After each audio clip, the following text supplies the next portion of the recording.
Canyon. That's where I long to be with my three good companions. Just my rifle, pony and me. Microciné, bonjour ou bonsoir, ça va dépendre de l'heure à laquelle vous allez découvrir cette nouvelle émission, une émission extrêmement originale aujourd'hui. Je crois même que c'est une première fois sur cette chaîne. On va parler de cinéma, ça c'est normal, bien évidemment, de films qui sont d'une filmographie, voilà, d'une filmographie, et puis de certains films qui existent depuis un an ou deux, donc des films récents. Et pourquoi ? Parce que égoïstement, depuis un certain temps, je m'entends là. Je m'entends. Allô, allô, allô. Non, c'est bon. Donc, je disais que 1, 2, 3. Depuis un certain temps, j'avais eu très envie de discuter, d'avoir une conversation avec un cinéaste tunisien, mais pas que. Enfin, c'est un espèce de globe-trotter, ça on en parlera aussi, d'aller chercher les images ailleurs. Et ce cinéaste s'appelle Ismaël, je l'avais découvert il y a plus de 10 ans de cela, même un peu plus, même 11 ans de cela je crois, via un documentaire saisissant, ça aussi on en parlera un peu plus tard, qui s'appelle Babylone, un film qu'il a co-réalisé ils étaient trois, il y avait Alaeddin Slim, Youssef Chebbi et lui-même Ismaël, qui sont d'ailleurs aujourd'hui des cinéastes importants. Youssef Chebbi a fait un film récemment, Ashkal, qui est sorti. Enfin, voilà. Donc, Ismaël est là, il a accepté pendant 1 heure et quart, quelque chose comme ça. On va prendre le temps de discuter de son cinéma, du cinéma peut-être qu'il a regardé, pour reprendre la belle expression de Jean-Louis Schaeffer, mais aussi du cinéma d'aujourd'hui, peut-être comment on fabrique les images, c'est quoi une image, voilà. J'avais envie de cela pendant un certain temps, et on prendra comme repère, comme base, ces films. C'est-à-dire, c'est sa manière de regarder aussi le monde. Donc, il est là. Merci beaucoup. On se tutoie parce qu'on se connaît un peu. Merci à toi, Ismaël. Et je te pose une première question godardienne. Comment ça va ? Pas très bien, j'avoue, depuis hier, puisque mis à part le cinéma, ma grande passion c'est le football. Et j'aime beaucoup quelqu'un qui s'appelle Lionel Messi. Je ne sais pas si tu connais un peu le foot. Et j'avais bon espoir qu'il revienne au FC Barcelone, qui est mon club de cœur. Mais voilà, il est parti dans des contrées lointaines. Mais sinon, pour répondre sérieusement à ta question, ça va très bien. Je suis très heureux puisqu'on parle effectivement de prendre le temps de discuter depuis un moment. Et puis voilà, ce moment est venu et j'ai hâte qu'on commence. Écoute, tu me mets sur Messi, je peux pas ne pas te poser la question, parce que ça fait partie aussi du cinéma, tout ça, c'est pas le problème. Mais qu'est-ce que les gens qui vont nous écouter vont pas comprendre. Qu'est-ce que tu penses du fait que les supporters parisiens aient sifflé Messi ? J'étais estomaqué, je n'ai pas compris ça. Écoute, on peut éventuellement comprendre la frustration, mais je pense que ça aussi beaucoup, puisque je pense que ce mécontentement est aussi dû au fait que l'Argentine a gagné contre la France en finale de Coupe du Monde et qu'il y a un certain, je pense, un esprit revanchard, je pense, par rapport à ça, et une certaine frustration de voir éventuellement le meilleur joueur au monde ne pas être à la hauteur des espérances des Parisiens. C'est comme si voilà, enfin, c'est comme s'il y a un réalisateur qu'on aime énormément, un cinéaste qu'on respecte, qui après plusieurs années d'absence fait un film qu'on attend, dans lequel on a beaucoup d'espoir, et que ce film nous déçoit, tu vois. Et je pense que cette déception, elle est encore plus grande, et la déception est encore plus grande quand on apprécie et quand on respecte la personne qui est l'objet de cette déception, disons. Il y a un peu de cela. Ça me rappelle aussi que, à quelques exceptions près, le cinéma, j'ai pas cette sensation qu'il est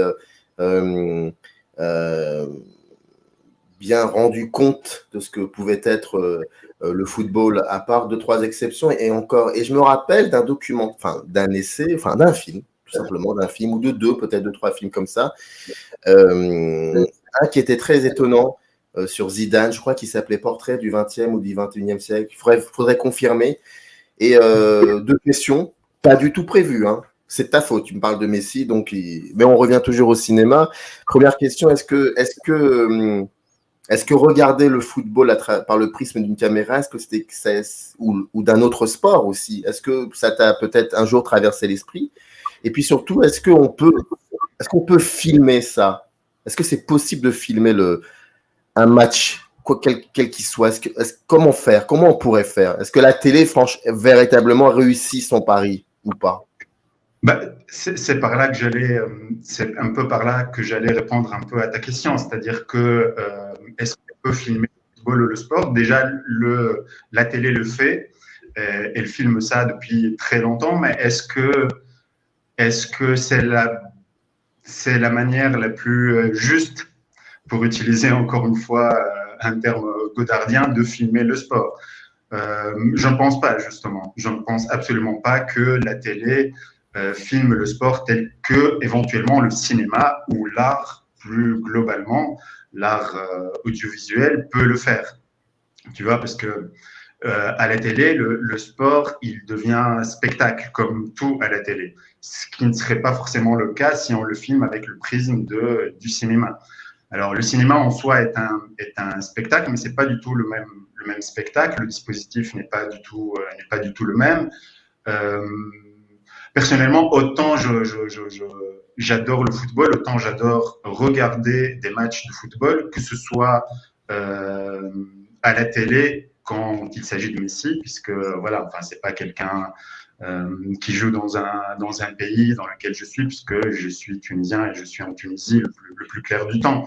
Mais j'ai aussi une équipe de cœur en Tunisie et je vais régulièrement au stade regarder des matchs de foot au stade et c'est une expérience qui n'est pas du tout la même, qui est très différente, mais qui est équivalente pour moi personnellement à celle d'aller regarder un film dans une salle de cinéma. Tu vois, ça m'apporte énormément d'être parmi tous ces inconnus.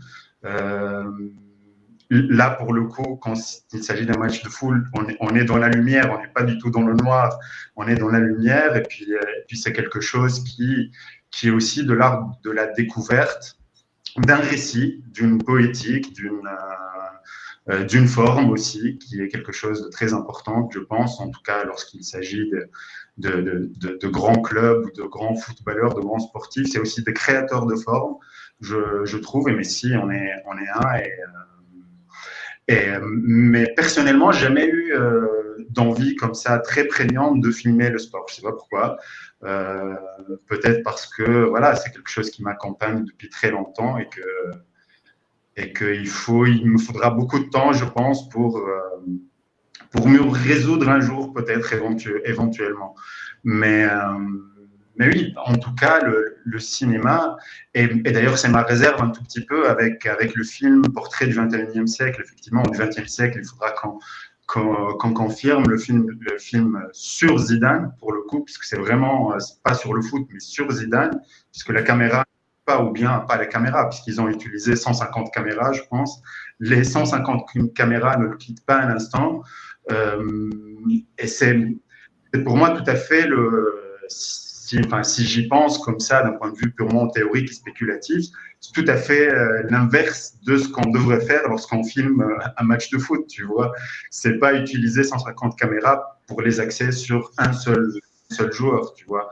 Et d'ailleurs, je pense pas qu'ils ont filmé le foot, ils ont filmé voilà la figure de Zidane, quoi. Enfin,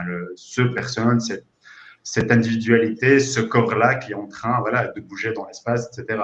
Mais voilà, quoi. Tu me contredis si je n'ai pas très bien compris, mais tu disais le football, c'est tellement une évidence, tu l'as tellement vu ou revu, que cela soit dans ton salon ou au stade, que tu n'y as pas forcément pensé à filmer cela. Est-ce que finalement, dans l'ensemble de ta filmographie, enfin de ce que tu proposes en tout cas, des films que tu as créés, est-ce que avant le début de n'importe quel projet, il y a aussi de s'aventurer dans un terrain qui n'est pas évident. Donc, pour le coup, de travailler doublement le regard.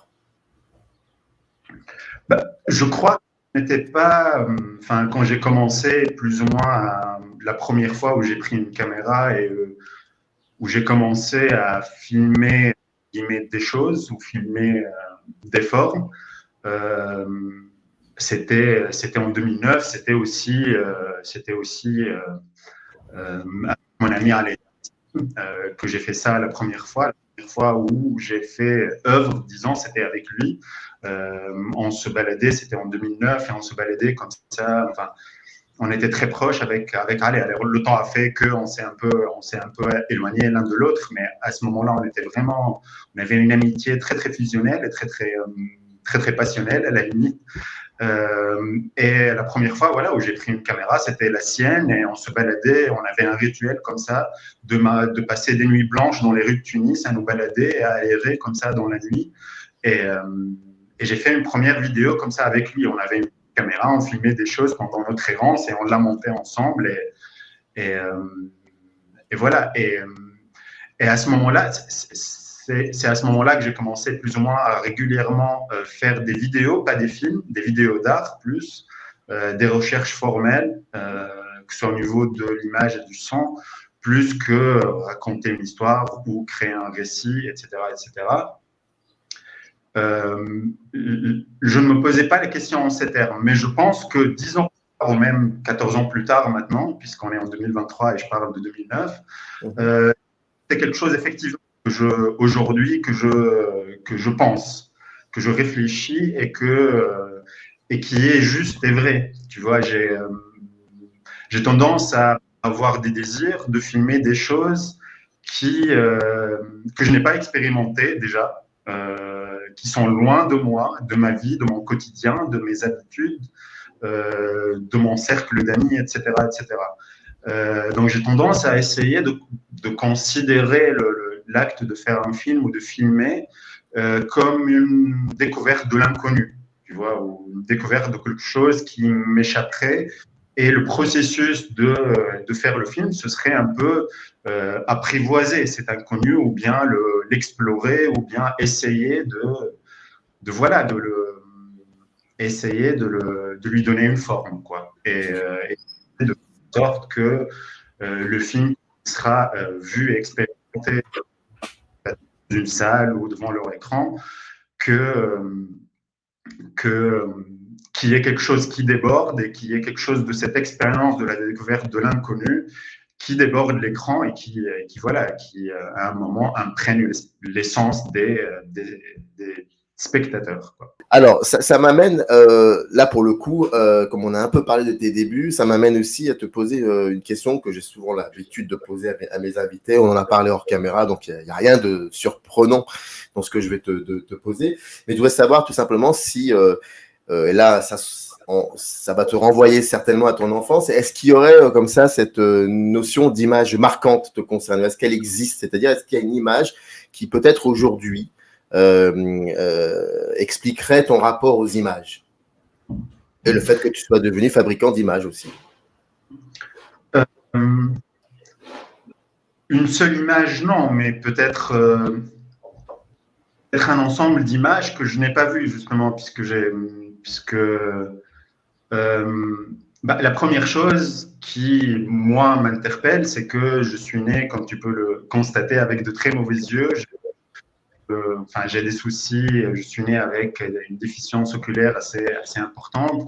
J'ai fait plein d'opérations chirurgicales sur mes yeux lorsque j'étais enfant, en bas âge, et je restais très longtemps suite à ces opérations chirurgicales récurrentes avec des bandages sur les yeux. Je ne pouvais pas voir, tu vois. Donc, en étant enfant, j'ai expérimenté plusieurs fois, pour des périodes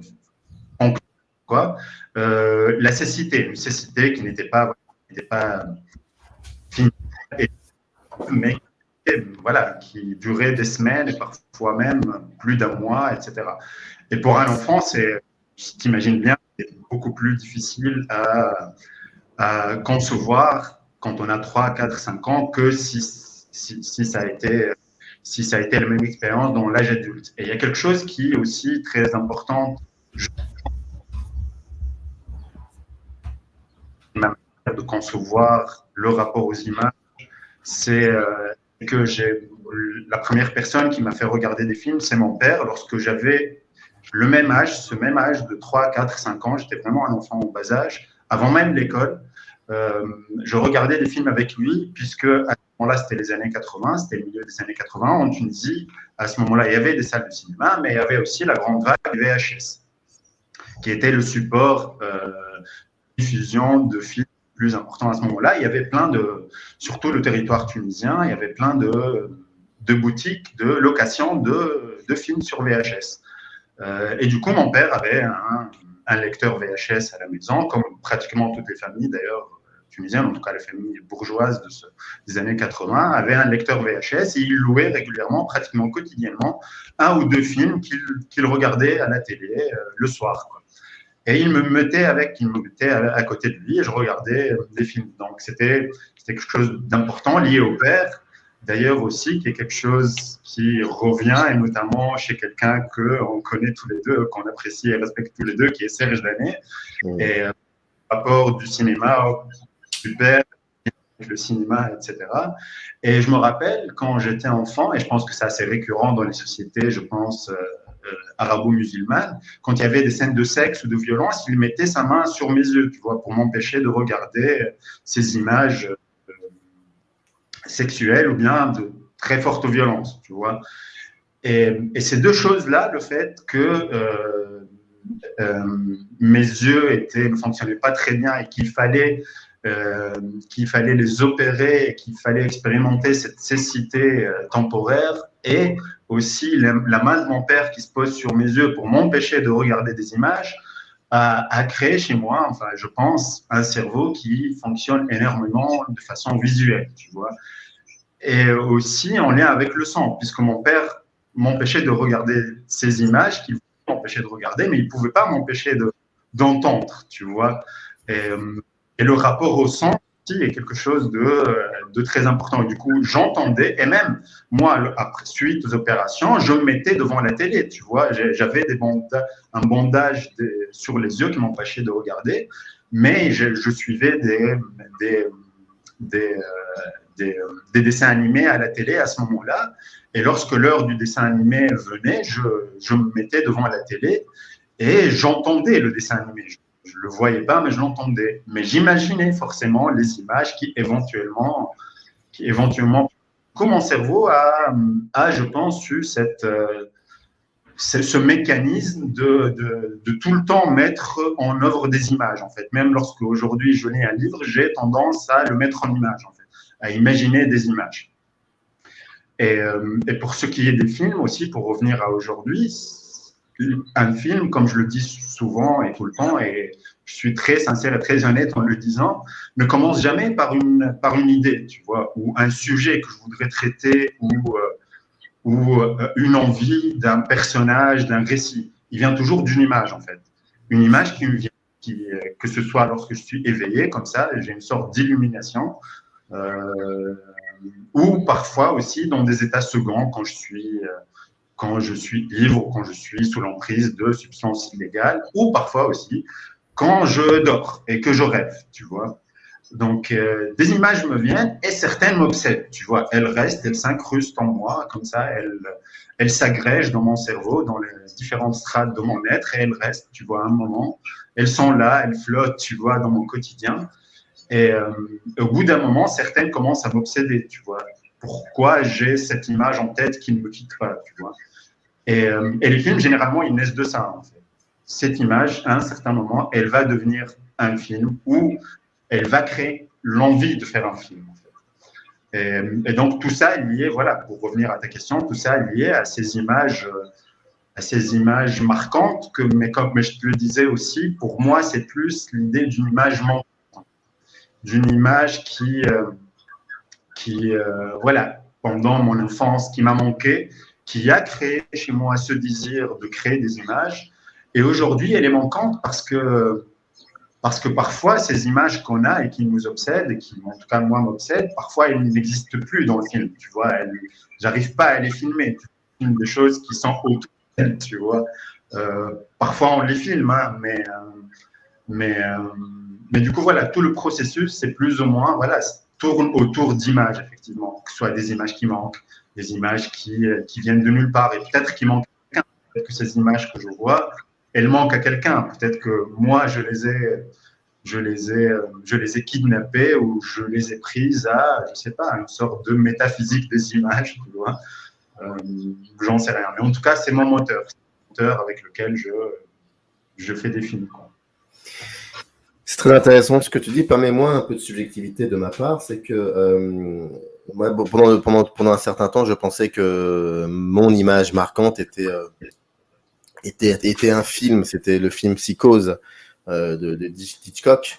Parce que vu dans des conditions très particulières aussi, en Algérie, dans un petit village kabyle, en pleine nuit, dans un salon éclairé, d'innombrables tantes, oncles qui discutent et cette petite télé qui est là, qui est allumée et je sais pas, je devais avoir 9-10 ans et j'étais le seul qui était intrigué par ce que je voyais, les autres ne voyaient pas du tout, ils étaient affairés à autre chose et donc c'est plus la condition qui a fait ça.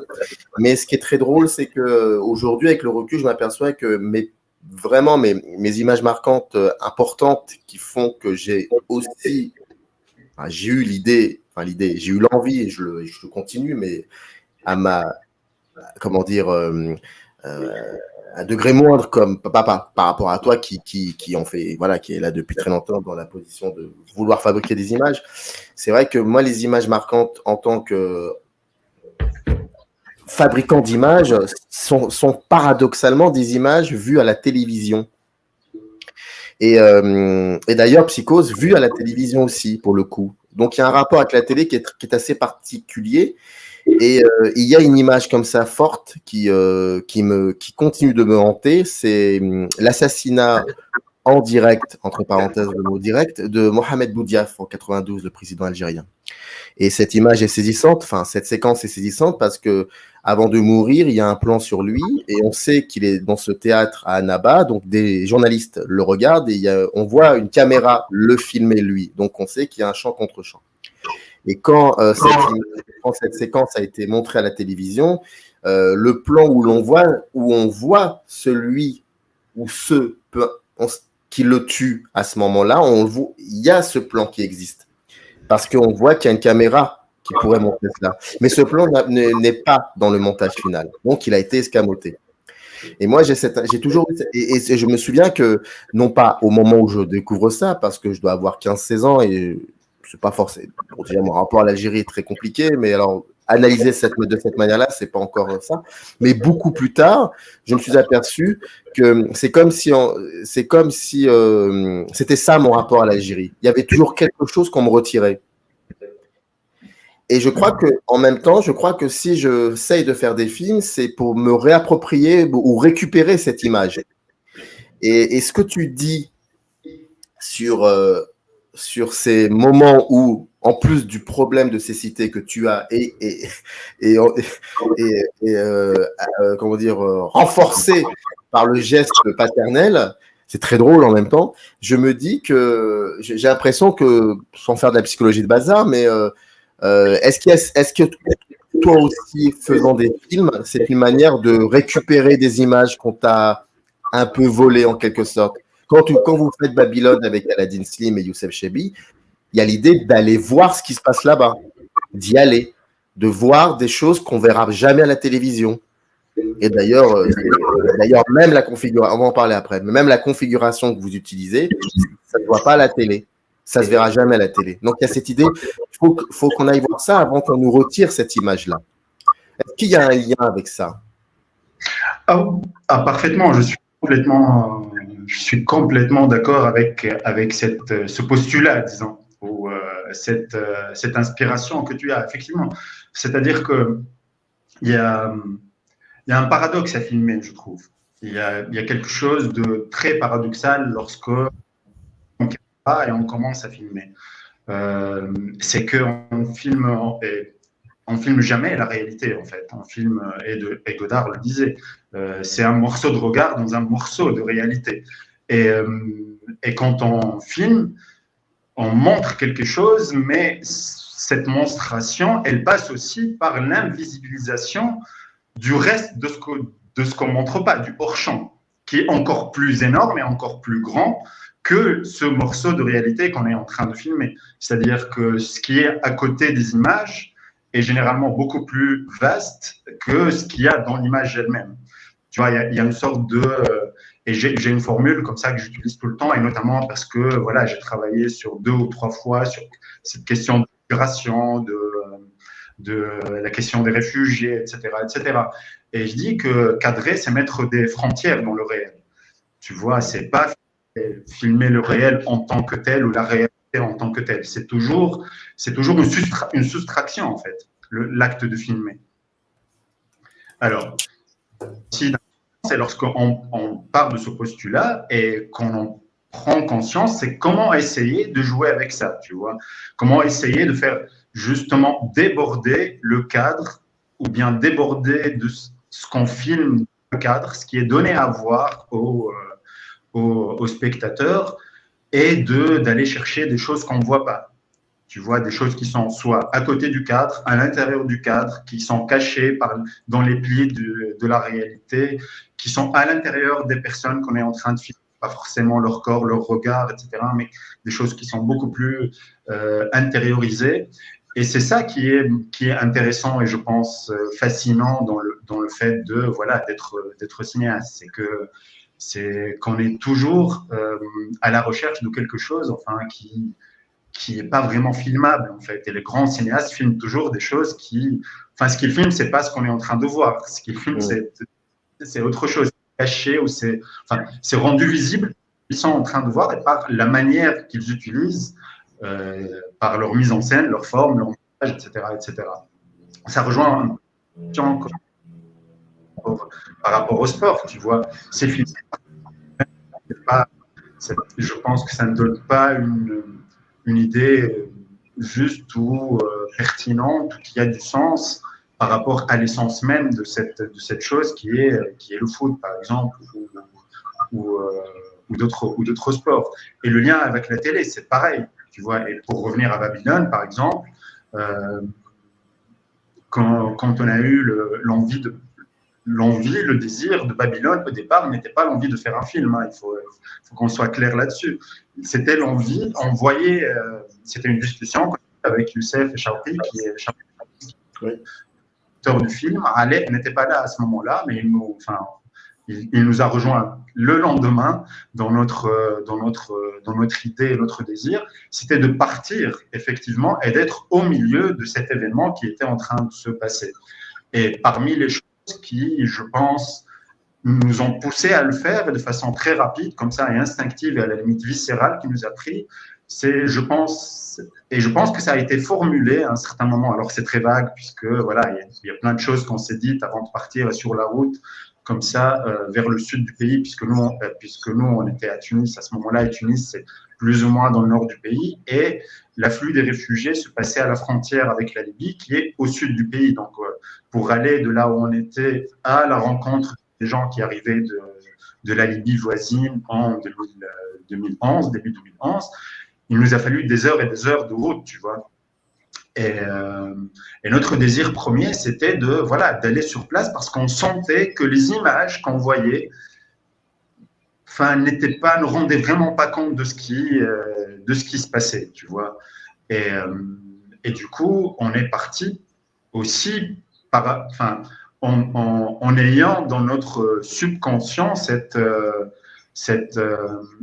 idée ou ce sentiment qui nous habitait à ce moment-là, mais qu'on n'avait pas vraiment formulé de manière très intellectualisée, que les images qu'il y avait, qu'on regardait, que ce soit sur les réseaux sociaux ou les reportages télé ou à travers les médias, ne reflétaient pas vraiment la situation. Tu vois. Et on est parti, on a vécu sur place, et nos corps ont expérimenté cette situation avec ces gens-là. Et puis on en a fait un film en fin de compte. Tu vois, mais au départ, c'était comme si, voilà, pour prendre un peu les termes de ta question, c'était un peu comme si on sentait qu'il y avait quelque chose qui manquait dans les images médiatiques qui nous arrivait à ce moment-là de ce camp de réfugiés qui est en train de se construire. Et d'ailleurs, dans le film, pour ceux qui l'ont vu, et toi tu l'as vu, on interroge même ça, tu vois, il y a plusieurs moments, on filme les gens qui sont en train de filmer aussi, tu vois, sauf que c'est tout à fait le même. On filme pas du même espace, etc. Ça, peut-être qu'on en reparlera un peu plus longuement quand on parlera de Babylone à proprement parler. Mais voilà, c'était quelque chose qu'on a même interrogé dans le film lui-même, tu vois, a posteriori. Bah, écoute, restons sur Babylone parce que ça va nous permettre aussi ensuite d'aller un peu plus loin dans tes créations solo, même s'il y a Black Medusa que tu as fait avec Youssef. Mais bon, mais restons sur Babylone. Alors, il faut savoir, comme on se connaît depuis un certain temps, je suis extrêmement transparent avec toi et je t'avais envoyé un mail parce que je voulais absolument revenir sur ce film qui a un peu plus de 10 ans, là pour le coup, 10-11 ans si je ne me trompe pas, et que tu as fait donc, que vous avez fait avec Aladdin et Youssef. Malheureusement, Aladdin et Youssef ne peuvent pas être là, mais on les salue quand même. Et je t'avais proposé, tiens, ça serait bien peut-être qu'on parle un tout petit peu aussi de Babylone parce que c'est intéressant aussi de voir ensuite comment toi, tu as évolué, ce qui ne veut pas dire régresser ou progresser, évoluer. Et je t'avais dit dans le mail, figure-toi que je l'ai haï ce film, j'ai détesté et puis je l'ai adoré, puis il y a eu des moments, parce que je l'ai vu plusieurs fois. Il faut savoir qu'à l'époque, c'est important de contextualiser. Ça a été une très très très grosse claque, hein, ce film.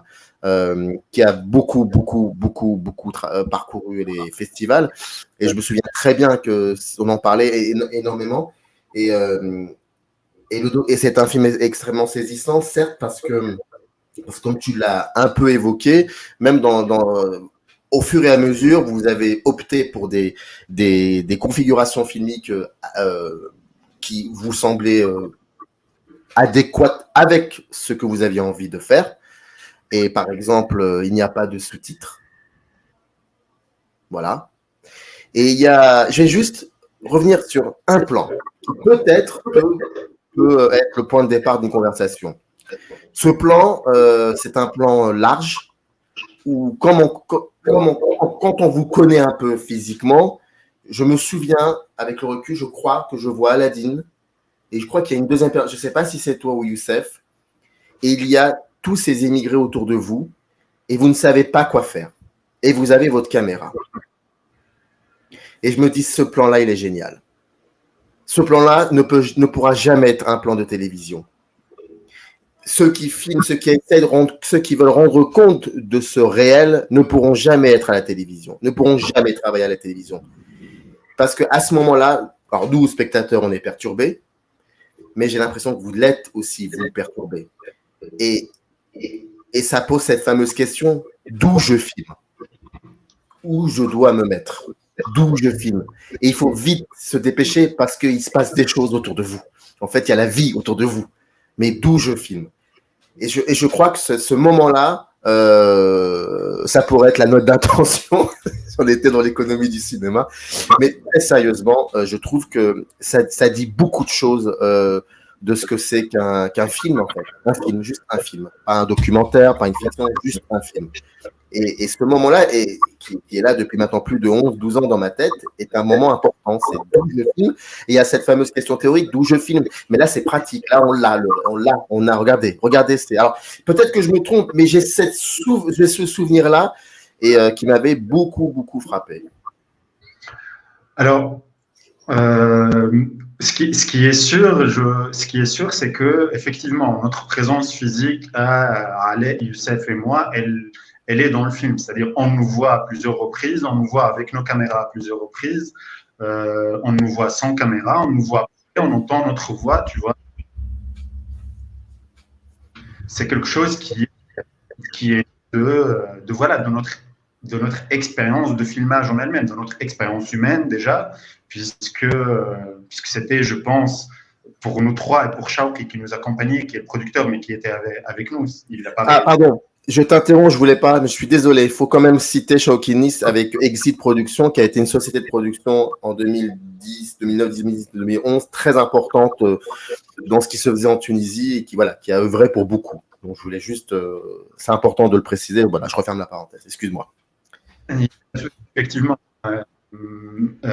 Exit est une société qui était très importante, qui a été créée en 2007, qui a produit beaucoup de courts-métrages avant la Révolution, qui a permis voilà, à plusieurs réalisateurs de faire leur premier court-métrage, qui était aussi important dans le sens où son économie était très particulière par rapport aux normes et aux règles du cinéma en Tunisie à ce moment-là. Mais ça, c'est un autre. C'est un autre. En tout cas, c'est effectivement Shawqi qui faisait partie, et d'ailleurs, c'est Ali Eddin Slim aussi faisait partie de la société. Ali Eddin Slim est aussi producteur, il est réalisateur, mais il produit ses propres films et il a produit quelques films qui ne sont pas réalisés par lui. Mais en tout cas, voilà, c'est la boîte. Enfin, on est parti à 3 avec Ali, Youssef et moi, entre guillemets, en tant que réalisateur, quoique à ce moment-là, lorsqu'on est parti, encore une fois, l'idée du film n'était pas vraiment là, tu vois, on ne savait pas ce qu'on allait faire, on voulait juste y aller. Il se trouve que, vu qu'on était, entre guillemets, des gens qui faisaient du cinéma ou des films ou des vidéos, on a pris nos caméras comme un écrivain aurait pris son stylo et son carnet, tu vois, c'était notre outil, mais il n'y avait pas une idée précise comme ça de ce qu'on allait filmer, de ce qu'on allait trouver et du film. Et effectivement, tout ça a fait que il y a eu une expérience déjà humaine pour nous. Il faut dire aussi que lorsque nous on est partis, c'était 2 semaines après le départ de Ben Ali. Tu vois, enfin, c'était un moment qui était déjà très très intense historiquement pour nous, qui était un moment révolutionnaire très très fort, sachant que par exemple, ni Alain ni moi qui étions à Tunis à ce moment-là n'avons filmé pendant la Révolution. Ça, c'est aussi un débat qu'on peut avoir, hein, puisque pour moi, le fait de filmer, ça te sort un peu de la réalité, ça te met un peu à la marge de la réalité. C'est comme si tu étais regardé un tableau, mais de l'extérieur, tu vois. Et qu'au moment de la Révolution, enfin, j'avais décidé de vivre la Révolution plutôt que de la filmer. Mais et voilà. Et du coup, ça a fait que c'était vraiment un élan vers l'inconnu. Tu vois, on savait absolument pas là où on allait aller, ce qu'on allait vivre à ce moment-là. Et le film est né de tout ça, en fait. Et le film est né de tout ça, de nos interrogations, de nos doutes, du fait que effectivement, ça s'est construit petit à petit au contact avec les gens qu'on rencontrait, au contact aussi avec ce camp qui émergeait de nulle part, hein, puisque c'était le désert. Hein, c'était là où on a décidé, les autorités tunisiennes, l'armée tunisienne à ce moment-là, avait décidé d'installer comme ça un camp de réfugiés. C'est un paysage désertique où il y avait rien. Enfin, c'est pas qu'il y avait rien, il n'y avait pas de civilisation, disons, mais il y avait quelques arbres, il y avait des animaux, il y avait des chiens, il y avait des fourmis, etc., etc. Et nous, on était là du début, enfin pratiquement du début, et on a suivi tout ce processus. Et le film est né de notre expérience, en fait. Le film est né de notre expérience et on voulait effectivement faire retranscrire quelque part ou pas avoir uniquement, mais donner à expérimenter ce qu'était, selon nous, d'après notre expérience personnelle, pas la vérité pas la vérité, je dirais pas la vérité, mais une certaine idée de ce moment et de ce lieu, tu vois. Donc le fait de nous voir comme ça, nous interroger ou de nous voir comme ça un peu effectivement à la limite perdu quelque part, puisqu'on l'était à certains moments, on ne savait pas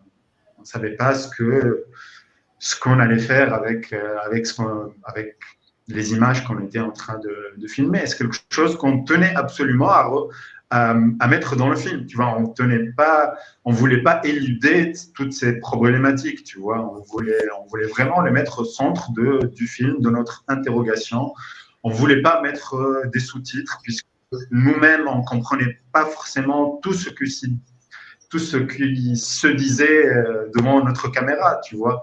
et les réfugiés en eux-mêmes ne se comprenaient pas, etc., etc. Donc tout est né de questionnements. Alors on peut interroger ce parti pris. Hein. Je ne dis pas que ce parti pris est le seul et unique parti pris à avoir. Et effectivement, le film, pas toi uniquement, mais plusieurs personnes ont détesté le film. Tu vois, c'est-à-dire que le sentiment de rejet qu'a eu le film, est très fort et très prégnant. Tu vois, c'est-à-dire les gens, lorsqu'ils n'aiment pas ce film, ils ont tendance à pas uniquement ne pas l'aimer, mais à tout à fait le haïr et le détester, tu vois.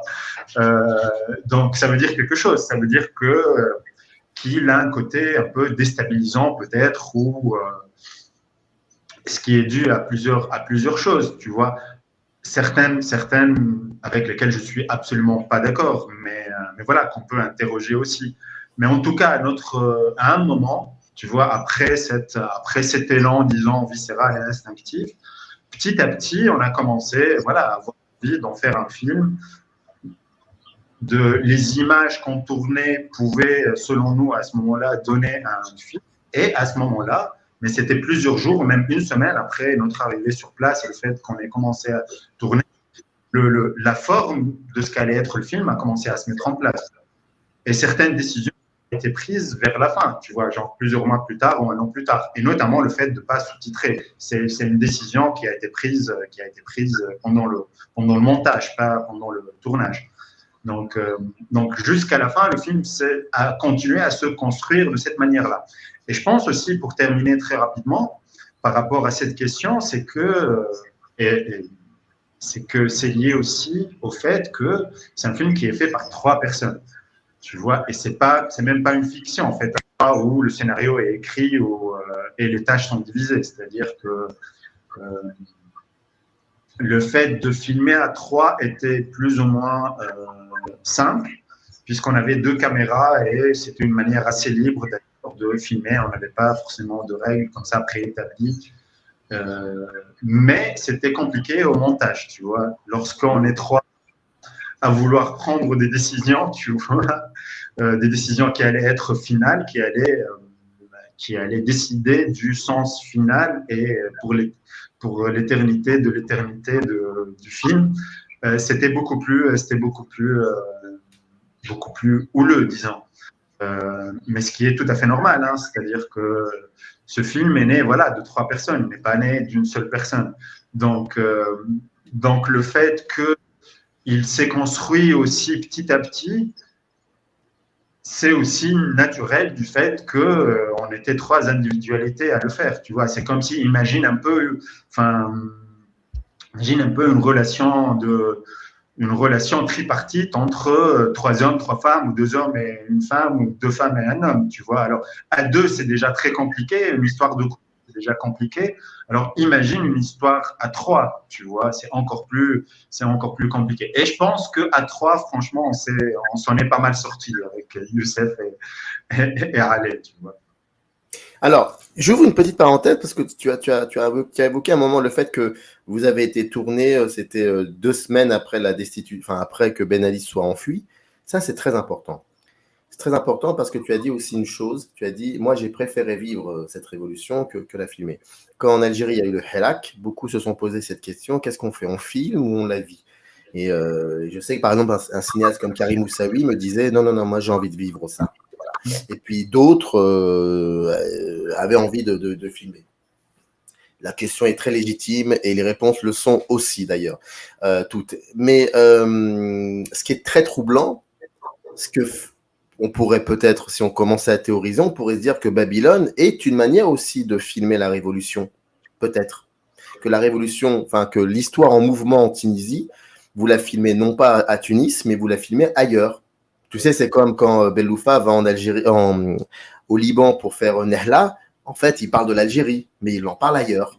Il y a un truc comme ça. Est-ce que ça, peut-être, c'est quelque chose auquel vous y avez pensé avec le recul, hein, bien évidemment, pas au moment où vous le faites, mais avec le recul, se dire, c'est pas anodin, on a besoin d'aller ailleurs, peut-être pour filmer cette révolution. Filmer entre parenthèses cette révolution, c'est d'aller ailleurs, d'aller aux frontières, de voir aussi comment la Tunisie maintenant va s'inscrire dans l'histoire de ce continent aussi, et dans l'histoire des pays arabes aussi peut-être. Mais ça, je te dis tout ça, c'est avec le recul, hein, c'est pas un truc que j'ai pensé en 2012.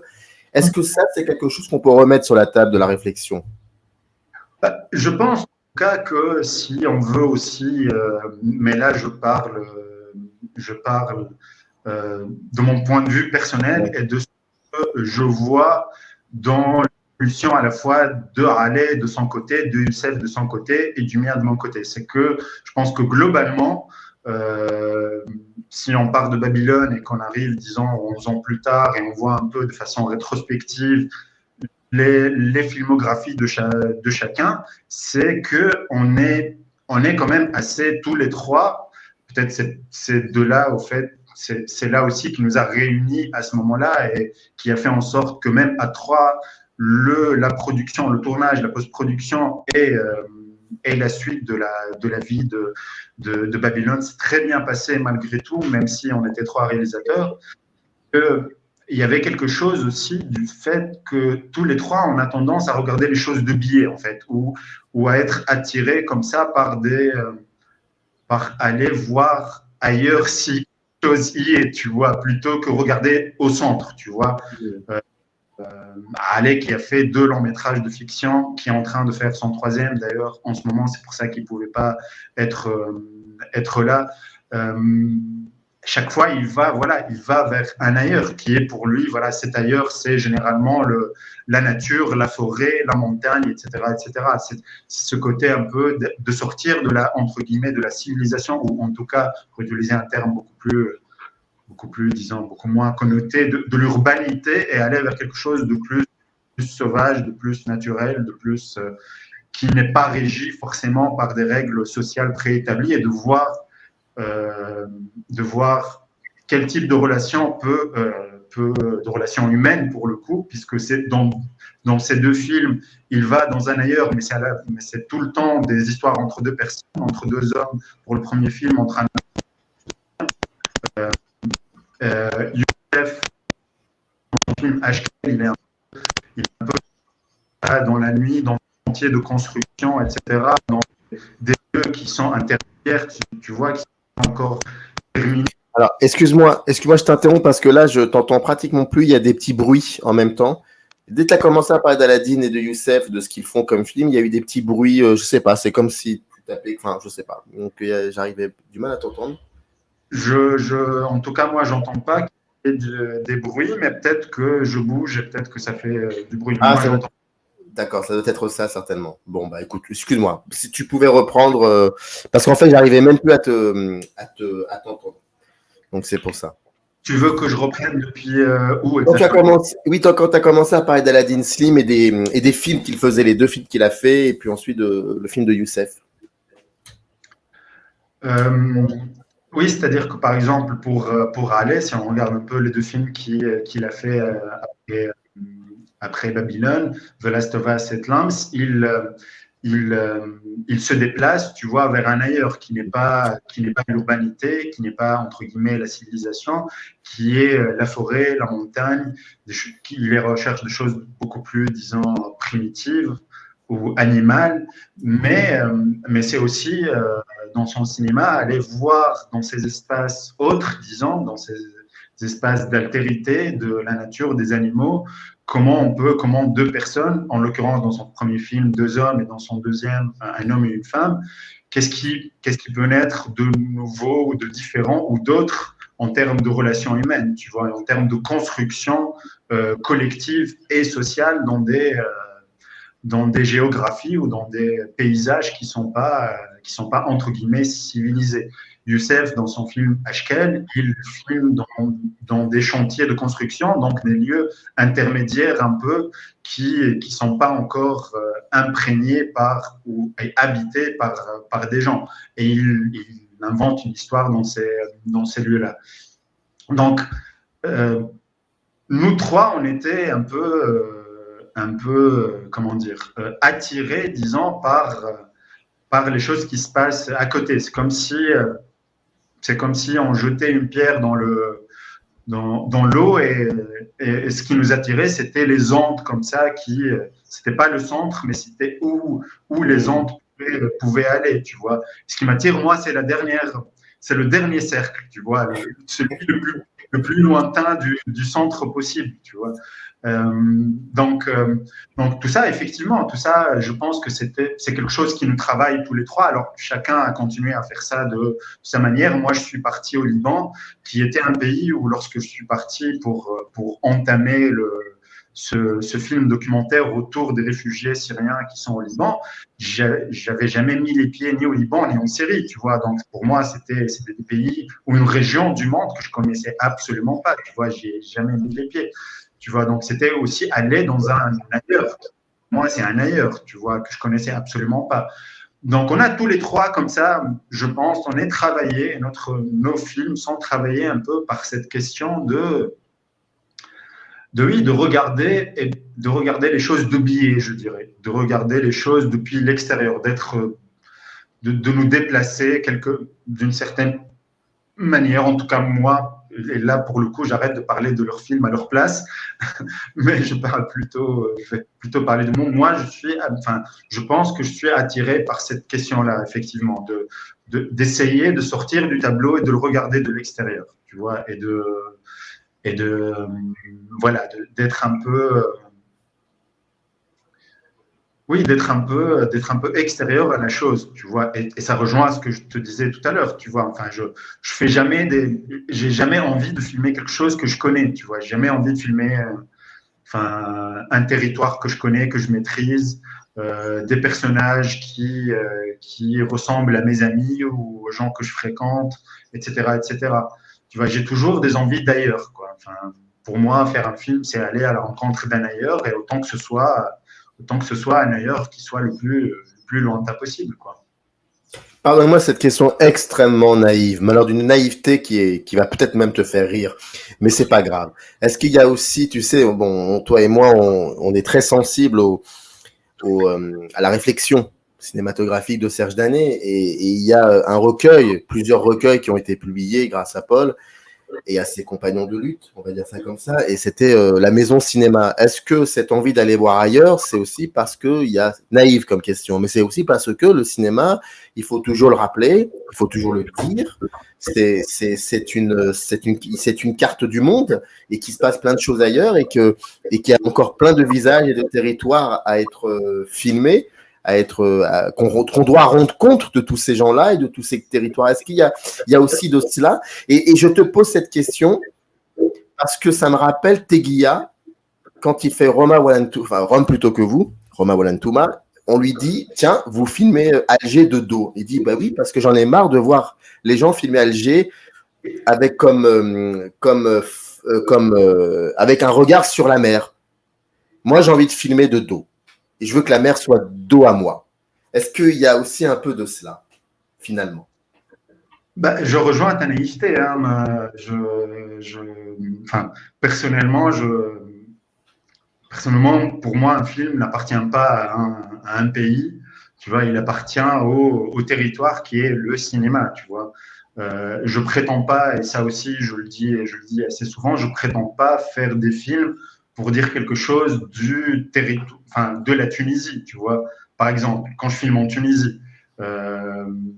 J'essaie avec les moyens, les outils qui sont mis à la disposition, qui sont à ma disposition quand j'utilise cette expression qui est le cinéma, de montrer quelque chose qui appartienne, voilà, qui déborde du cadre des frontières, justement, des frontières nationales ou des frontières intellectuelles ou des frontières politiques, etc., etc. Et le fait, voilà, d'aller aussi à la recherche de territoires qui sont pas forcément, que je ne maîtrise pas forcément, c'est aussi parce que je pense que fondamentalement, je pense que le film est aussi, il naît de la friction en fait. C'est-à-dire, il s'agit toujours de se frictionner ou de se confronter à quelque chose en fait. C'est pas un acte anodin, c'est pas un acte facile, c'est quelque chose d'assez douloureux, en tout cas pour moi, je le vis comme ça, de faire un film. Antonioni disait, pour moi, faire un film, c'est vivre. Et moi, j'avais tendance à dire, Antonioni, c'est un de mes cinéastes préférés, mais j'ai tendance à dire, pour moi, faire un film, c'est mourir. Tu vois, enfin, c'est me détacher, c'est d'être complètement en dehors de la vie, quoi, et d'être complètement derrière la caméra, de voir le monde de façon extérieure à la vie. Tu vois, donc c'est vraiment une expérience assez douloureuse. Et je pense que, voilà, j'ai besoin de. Oui, je ne suis pas quelqu'un de sédentaire. J'en parlais il n'y a même pas 48 heures avec une amie, tu vois. Je ne suis pas du tout quelqu'un qui est attaché à un territoire en particulier. Et je pense que le seul territoire auquel je suis attaché, le seul pays auquel j'appartiens, c'est ce que j'appelle le cinéma. Tu vois. C'est les films que je regarde, les films que j'aime, les films que je déteste, les films qui modestement j'essaie de faire et que je vais essayer de faire jusqu'à la fin de ma vie. Et peut-être que aussi, d'une certaine manière, et pour rejoindre aussi ce que disait Dané, c'est le cinéma, voir des films, aller au cinéma, dans une salle, et prendre une caméra pour filmer et essayer de monter les images qu'on a filmées pour en faire une œuvre, ça aide à vivre aussi. Enfin, en tout cas, même si ça me fait mourir, mais ça aide à vivre de façon sociale, tu vois, parce que je pense que de façon très primitive, je suis un inadapté social. Et faire des films, tu vois, ça m'aide à vivre en me faisant mourir, tu vois, sans mourir. Enfin, je ne sais pas comment l'expliquer de manière beaucoup plus claire que ça, mais en tout cas, ça me met dans un, voilà, faire un film, ça me met dans un lieu, je pense, qui est pour moi le lieu idéal, tu vois, qui n'appartient pas vraiment à l'ordre social, qui n'appartient pas vraiment à l'ordre politique, qui appartient à l'ordre du cinéma, qui est un tournage, qui est une recherche de forme, qui est une recherche de mouvement, qui est une sensibilité, je pense, aux sensations, tu vois, et au sens, à l'ouïe, à la vue, au contact avec la chair, etc., etc. Je ne sais pas si ça répond à ta question. Mais... C'est très, très clair. Et permets-moi cette question qui n'était pas du tout prévue, et j'en suis désolé, mais tu parlais d'inadaptés sociaux ou sociaux, mais est-ce que c'est, mais quand il y a cette caméra qui est là entre toi et ce qui va être filmé, j'ai l'impression que il faut aussi que tu puisses l'écouter ou les écouter. Et donc, mais écouter, ça ne veut pas dire forcément. On peut écouter aussi un paysage. Et c'est là où je veux en venir, c'est que ce rapport à l'autre, finalement, même pour quelqu'un qui est inadapté socialement, ça n'existe plus. Tout ça n'existe plus. Et peut-être parce qu'il y a cette caméra. On parlait de notre ami Teguia. Bon, c'est pas le plus grand généreux, il n'est pas très généreux en bavardage, Teguia, dans le réel. Mais par contre, la manière qu'il a et on s'en fout, et c'est pas le problème. Mais ce qu'il montre, ces films, quand je vois ces films, même ceux peut-être qui ne fonctionnent pas totalement en moi, peu importe, je me dis, c'est quand même quelqu'un qui écoute les gens et qui écoute aussi ce qu'il filme. Et donc, on n'est plus dans l'inadaptation, quoi que ce soit. Donc, est-ce que la caméra, parce que là, pour le coup, la caméra, c'est plus qu'un outil, c'est une manière que tu vas filmer, te tendent la main grâce à cette caméra.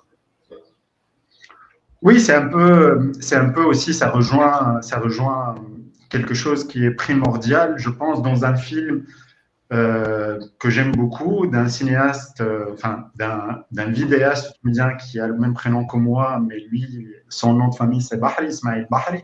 Et c'est d'ailleurs, j'en parle, puisque tu m'as invité une fois à Marseille à projeter des films qui rentrerait en résonance comme ça, et j'avais choisi un film de Debord, Hurlement en faveur de Saad, et Foyer de Ismail Bahri. On va en parler, c'était prévu. On va en parler après. C'est que la caméra devient le foyer, quoi, le foyer du feu, déjà, du feu sacré, et aussi le foyer en tant que, dans le sens de demeure, tu vois, c'est-à-dire le lieu de rencontre et de sociabilité entre les gens, tu vois.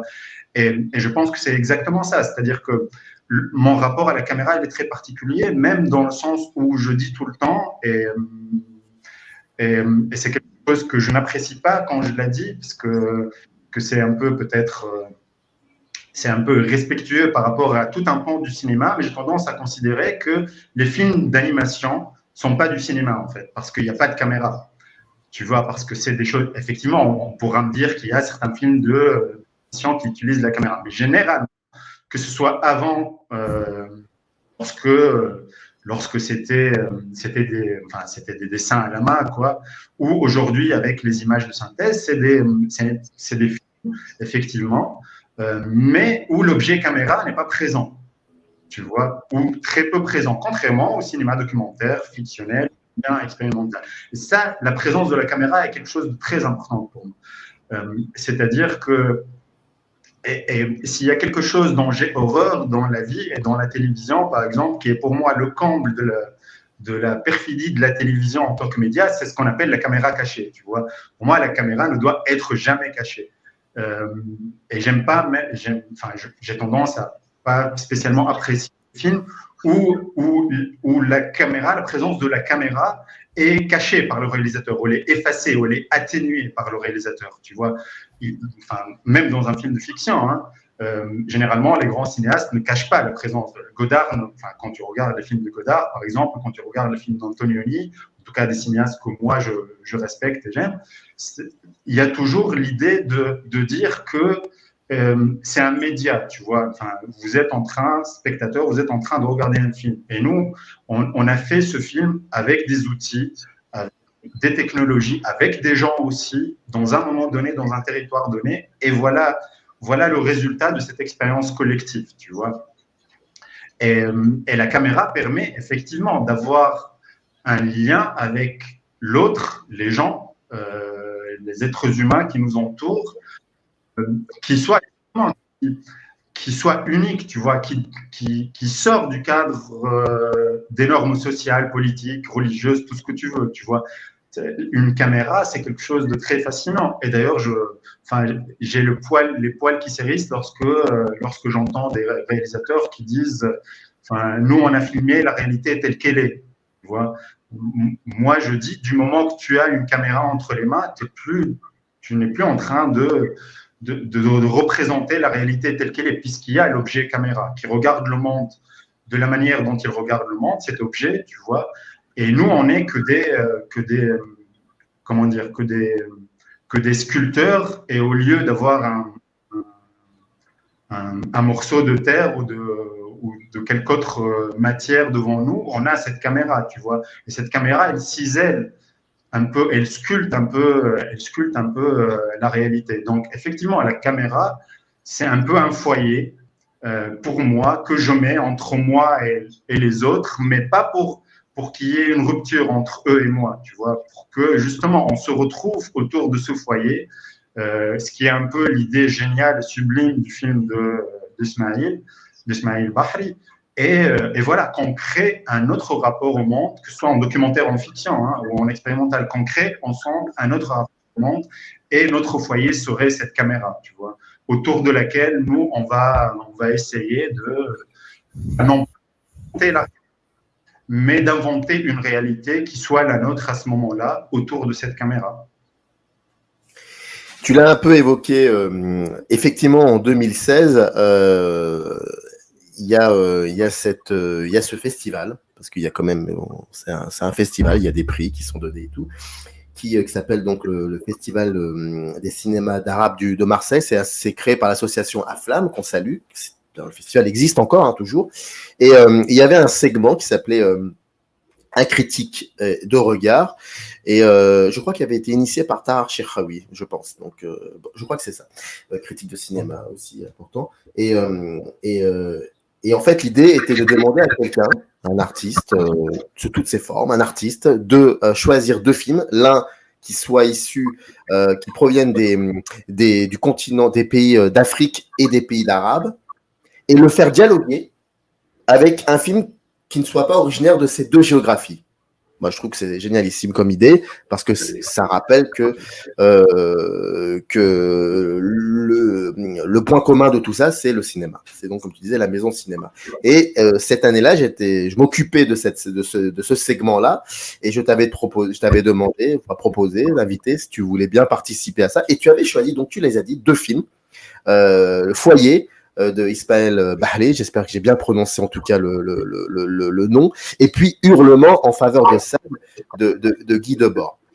Et l'idée, c'était que chacun des invités rédige un texte pour présenter ce choix. J'ai le texte que tu m'as envoyé il y a longtemps de cela, et je voulais juste lire les 2 premiers paragraphes parce que ça peut peut-être nous donner aussi un aperçu de comment toi ensuite as fait ton cinéma après Babylone. Donc je lis, me permets-tu de lire, hein, c'est rapide, mais en tout cas c'est comme ça, voilà. Et donc tu écrivais, tu disais, le montage d'une image de Golda Meir avec l'un d'Hitler dans Ici et ailleurs a suscité la polémique des plus pudibonds. Godard, bien entendu, a éludé et n'a pratiquement donné aucune réponse satisfaisante pour les bien-pensants pendant des décennies. Entre-temps, Deleuze analyse le montage godardien en ces termes, de pont ouvrir les guillemets. Dans la méthode de Godard, il ne s'agit pas d'association. Une image étant donnée, il s'agit de choisir une autre image qui induira un interstice entre en italique, entre les deux. Ce n'est pas une opération d'association, mais de différenciation, comme disent les mathématiciens, ou de disparation, comme disent les physiciens. Un potentiel étant donné, il faut en choisir un autre, non pas quelconque, mais de telle manière qu'une différence de potentiel s'établisse entre les deux, qui soit producteur d'un troisième ou de quelque chose de nouveau.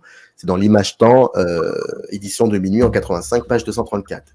Tu as écrit plus loin, cela se rapproche aussi de la fameuse théorie des images du poète Reverdy, idée reprise et développée par Breton dans le manifeste du surréalisme, de pont ouvrir les guillemets. L'image est une création pure de l'esprit. Elle ne peut naître d'une comparaison, mais du rapprochement de 2 réalités plus ou moins éloignées. Plus les rapports des 2 réalités rapprochées seront lointains et justes, plus l'image sera forte, plus elle aura de puissance émotive et de réalité poétique. Donc ça, c'est Pierre Reverdy dans l'image Nord-Sud, numéro 13 de mars 1918. Et dans ce paragraphe, tu dis, c'est de cette manière qu'est pensé le choix de Hurlement en faveur de Sade, réalisé par Guy Debord, et Foyer, réalisé par Ismaël Bahlé. Au-delà des rapprochements que l'on peut établir de façon évidente, absence d'image et prééminence de la bande-son, c'est observer, étudier et débattre de ce qui diverge en eux, ce qui est différent. En un mot, ce qui fait des 2 des œuvres singulières par-delà leur apparence. Car si l'un est radical, l'autre est simple. Si l'un est provocateur, l'autre est sublime. Si l'un est théorique, l'autre est poétique. Rapprocher ces 2 œuvres pour mieux souligner ce qui les différencie. Les grands axes de réflexion sont les contextes, l'anticinéma, le blanc en argentique et le blanc en numérique. Ça, c'était en 2016. Ensuite, quand on regarde la filmographie, 2 ans plus tard, tu fais Layla's Blues, pardon. Ensuite, il y a Black Medusa en 2020, puis VHS Drome. Ça, c'est autre chose, c'était par rapport à une masterclass, on va en parler certainement. Il y a aussi un film qui s'appelle Live. Enfin, voilà, c'est tout un truc, mettons ça, on en parlera. Et puis là, récemment, il y a Hackers of Borders, mais ça, c'est un très gros projet qui, je crois, ça a pris 8 ans en tout, si je ne me trompe pas. Donc ça, c'est le projet, puis il y a eu d'autres films autour. Et là, récemment, un film que je viens de voir récemment, qui s'appelle 373, Pasteur Street. Voilà. Tous ces films-là, tout ça, et ce que je viens de lire, que tu as écrit en 2016, est-ce que finalement, c'est dans la continuité du cinéma que tu voulais faire après Babylone, à savoir ce que tu n'as plus envie de faire avec Babylone, en faisant Babylone, est-ce que tu as envie de faire? Est-ce que c'est la continuité?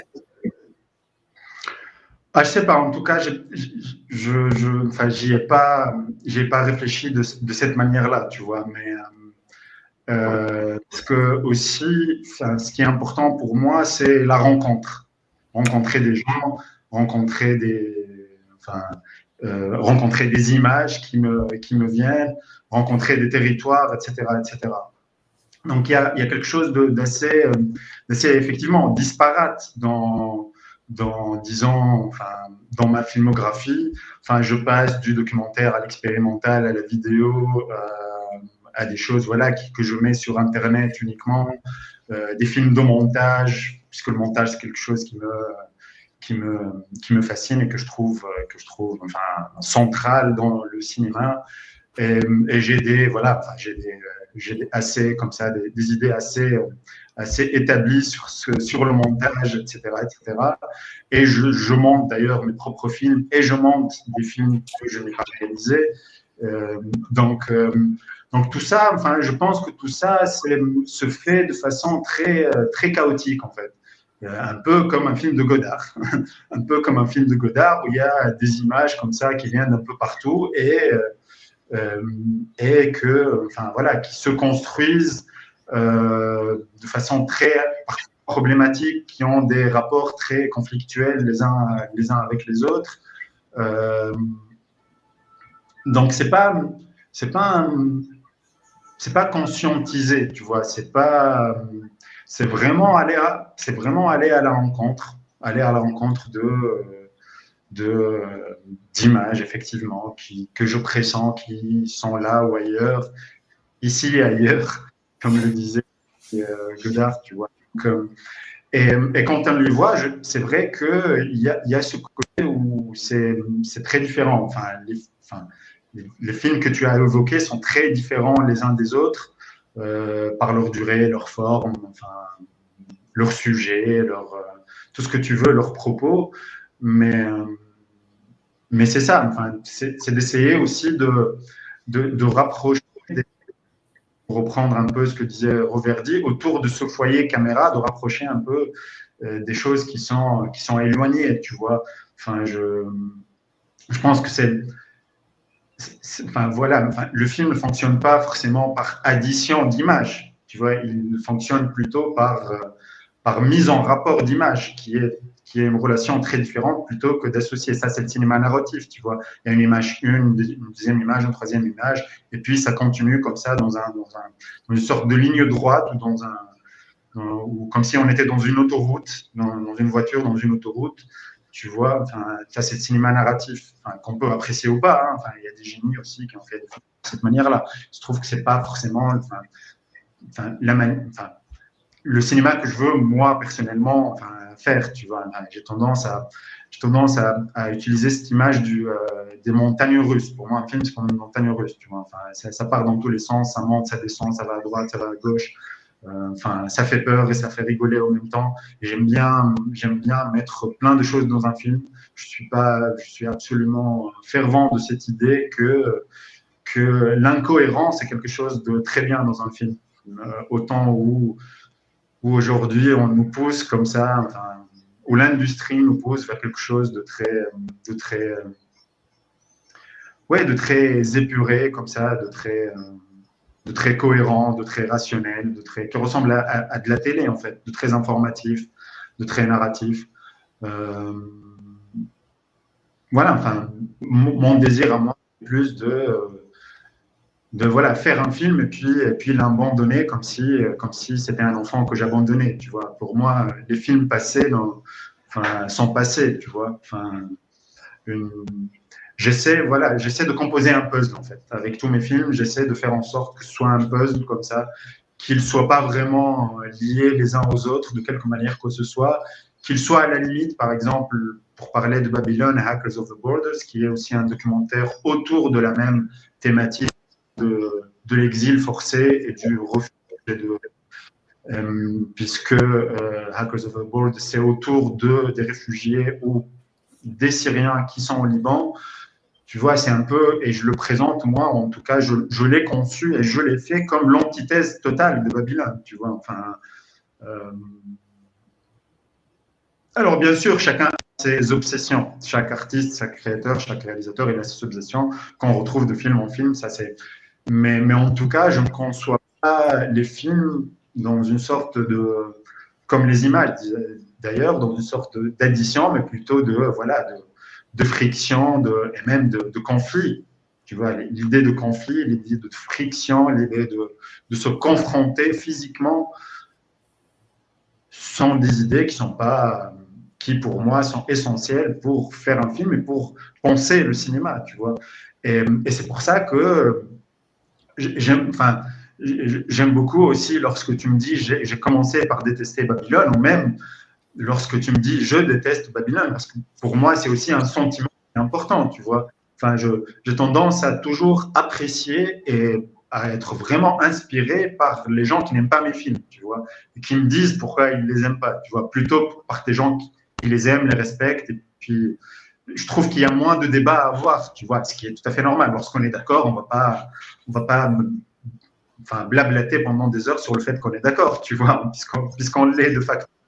Tu vois, enfin, le débat, justement, il naît parce qu'il y a une divergence de point de vue. Et aussi parce que je crois fondamentalement aussi qu'une œuvre, qu'elle soit un film ou autre, peut être perçue, enfin, elle doit être perçue de la part de celui qui la reçoit et qui l'expérimente, indépendamment de ce que le réalisateur a comme intention, tu vois. Enfin, le réalisateur peut avoir toutes les intentions qu'il veut, peut avoir toutes les idées qu'il veut, les synopsis, les communicants et les dossiers de presse peuvent dire ce qu'ils veulent, tu vois. Mais je pense que c'est aussi fondamental, enfin, c'est ce que j'apprécie dans le cinéma, c'est que les acteurs vont prendre l'œuvre, l'expérimenter, la penser, la réfléchir, indépendamment des intentions du réalisateur. Et ça, c'est très bien, tu vois. C'est très bien que la réception du film ne soit pas induite par les intentions du réalisateur, tu vois, et que ce soit quelque chose de l'ordre de la confrontation avec cette œuvre-là, tu vois. Est-ce ce qu'elle dit à cette personne avec sa stratification d'expérience, son plus sur le monde, ses idées, ses idéologies. Tu vois. C'est ça qui fait la richesse du cinéma et qui fait aussi l'importance de la salle de cinéma dans nos sociétés, tu vois, qui sont de plus en plus fragmentées, de plus en plus individualisées, alors que le cinéma nous rappelle que notre nature, elle est collective, tu vois, elle est collective et on n'a pas forcément à être d'accord. Et j'aime beaucoup cette expérience d'aller aussi voir des films et de discuter, et de batailler et de ne pas être d'accord avec mes amis et de discuter toute la nuit à propos des désaccords qu'on a eus par rapport à un film qu'on vient de voir ensemble. Mais, par exemple, tu parles de Hackers of Borders. Quelle aurait été l'image qui t'a tellement poursuivi que tu en as fini par te lancer dans ce projet-là? Ce serait quoi cette image? Je parle de Hackers of Borders parce que c'est un des films les plus récents que tu aies fait. C'est pratiquement, on peut dire, le plus récent, puisqu'il est terminé. Il n'est pas encore diffusé, mais il est terminé, contrairement à d'autres sur lesquels je suis en train encore de travailler. Celui-ci est terminé. Alors, déjà, pour contextualiser un peu, ça se passe au Liban.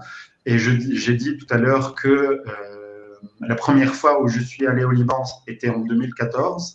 Et j'avais déjà l'idée de faire, en tout cas pas l'idée du film, mais encore une fois, comme le désir d'aller dans ce territoire que je connaissais pas, que je maîtrisais pas, et essayer de confronter mon corps, mes obsessions, etc., ce qui se passait là-bas et également en faire un film. C'est ce qui s'est passé 8 ans plus tard, effectivement.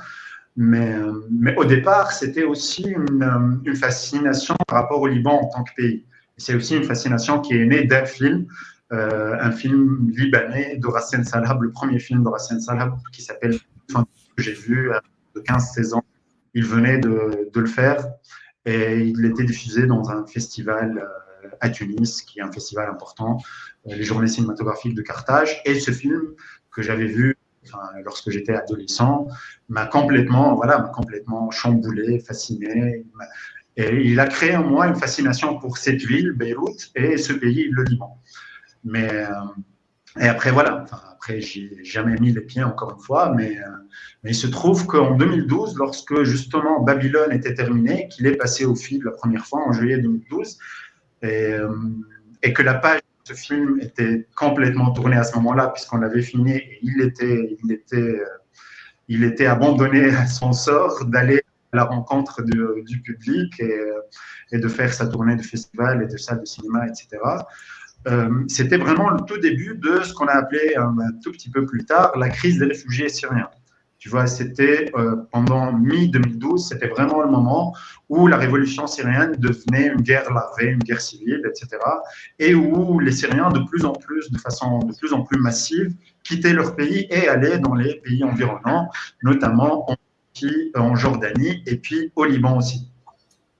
Mais moi, ce qui m'a tout de suite comme ça interrogé et qui a effectivement créé des images chez moi, c'est que le gouvernement libanais à ce moment-là n'a pas nié le droit aux Syriens de rentrer au Liban, mais il leur a nié le droit d'être considérés comme des réfugiés, en fait, puisque le Liban est un pays qui a déjà les réfugiés palestiniens, tu vois, qui sont là depuis 60 ans et plus, et qui ne voulaient pas, voilà, son idée, ils ne voulaient pas que les réfugiés, enfin, que les Syriens s'installent durablement dans leur pays. Et d'ailleurs, aujourd'hui, depuis quelques mois, en plus, voilà, il y a de plus en plus d'attaques vis-à-vis des Syriens qui sont au Liban, etc., par rapport aux autres, de la part des autorités, etc., etc.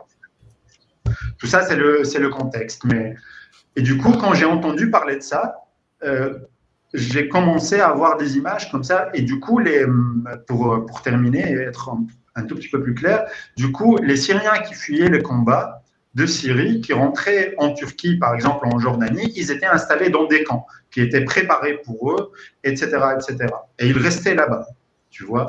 Au Liban, ce n'était pas du tout le cas, tu vois. C'est-à-dire, ils rentraient et chacun pouvait se déplacer plus ou moins librement et s'installer où il voulait, tu vois. Donc, le pays, le Liban, était devenu une sorte de camp de réfugiés assez ouvert pour les Syriens, tu vois. Ils pouvaient y aller, y rentrer, se débrouiller pour y vivre comme ils voulaient, tu vois, et comme ils pouvaient. Mais voilà, il n'y avait pas un territoire qui leur était assigné, tu vois. Et moi, les images que j'avais commencé, c'était effectivement des images de Syriens qui étaient, voilà, la nuit, qui marchaient un peu comme des fantômes la nuit dans les villes libanaises, tu vois. Mais c'était vraiment, voilà, qui n'avait rien à voir avec la réalité de ce qui se passe. C'était l'image qui, encore une fois, puisqu'au début, je disais, il y a certaines images qui nous obsèdent, mais finalement, on se rend compte qu'elles sont complètement, voilà, hors de propos ou qu'on dépasse, etc., etc. C'est pas forcément avoir une image et essayer coûte que coûte de la filmer.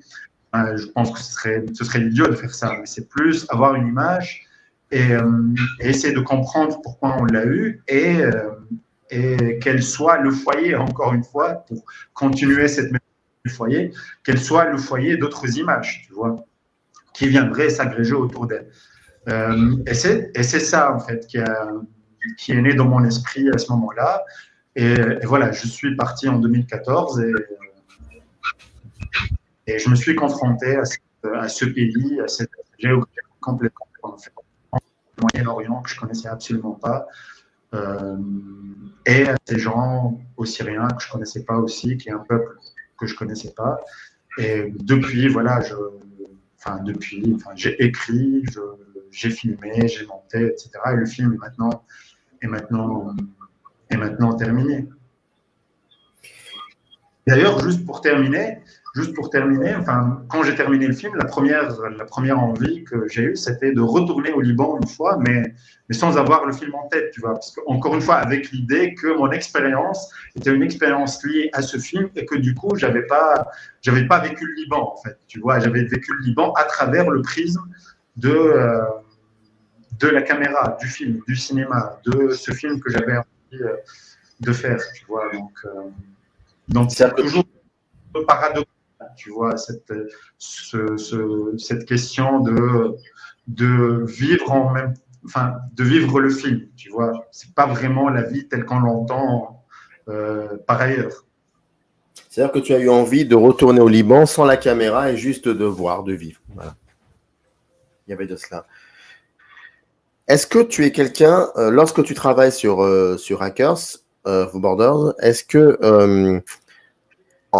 la réponse est oui, parce que tu as fait d'autres films en parallèle, mais est-ce que tu es toujours tu es pris comme ça par cette envie de toujours filmer filmer constamment et ensuite de te retrouver avec énormément de rush et puis d'en faire et puis de prendre le temps de monter tout ça, de faire des films, des bouts de films. Je dis ça parce que par exemple, quand on a commencé à préparer cette émission, je crois quelques jours avant qu'on la fasse, tu m'as envoyé un autre film.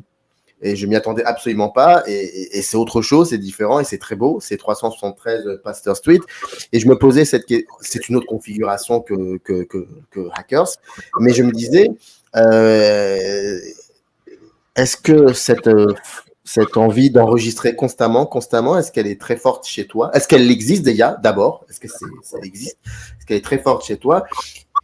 Est-ce que tout cela, finalement, c'est parce qu'il faut un moment ou un autre que tu te retrouves dans une position que tu adores, tu l'as dit, c'est le montage. Est-ce qu'en fait, tout ça, c'est pour le montage?